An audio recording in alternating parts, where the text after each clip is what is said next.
This is the Museum of Power's half-term activities, which will be running between the 27th and the 31st of May.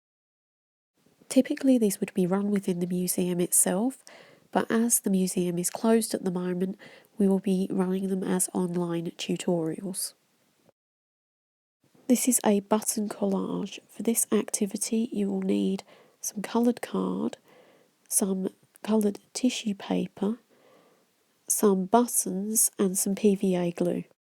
Here I'm getting some red, yellow and orange buttons to make a sun shape, and then I'm using some blue ones for the sky. First we will get the PVA glue and put it onto the backs of the buttons and secure them onto the card. You can feel free to be creative here and make whatever you choose to according to what colours of buttons and materials you have. Here I'm also using a brush to cover the card with the glue to then just stick the buttons directly on.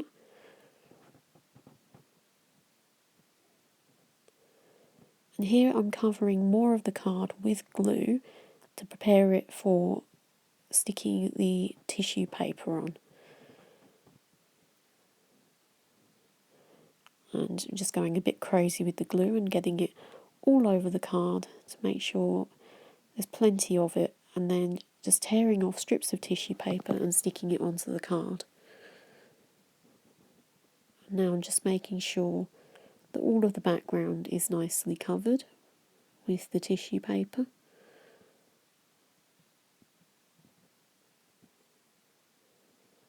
Doing several layers here to make sure that the background of the card colour is covered.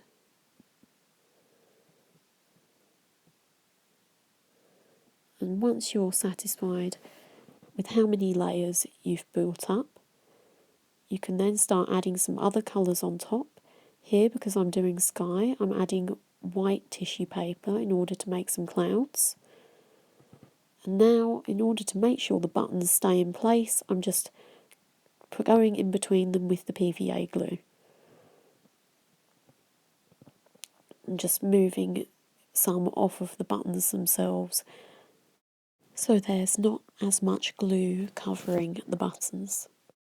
Here, if you've got some extra buttons, you can use them to create an extra layer on top of the wet PVA glue, and then set the whole project to one side to dry overnight. If you like this arts and crafts video, keep an eye out for further videos on our social media such as Facebook, Twitter and Instagram. Thanks for watching.